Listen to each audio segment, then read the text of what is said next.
Verde, tudo bem? O meu nome é Juliana Carvalho, eu tenho 29 anos e eu sou de São Paulo, capital.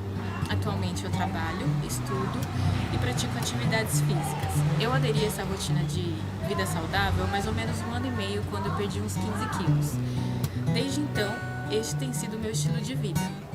E além disso, eu vou falar para vocês sobre o que eu acho que é ter um estilo de vida saudável. Então, tudo aquilo que a gente faz, que faz bem pra gente, independente de ser somente a atividade física associada a uma dieta, como, por exemplo, ler um livro, assistir uma série, conversar com outras pessoas, praticar algum outro tipo de esporte, de sair, de ir ao cinema, de ler livros, de conhecer pessoas novas, de fazer tudo aquilo que faz me sentir bem, assim como é o Mundo Verde. E eu acredito que tudo aquilo que nos faz bem, a gente curte e compartilha. Então, isso pra mim que é ter um estilo de vida saudável.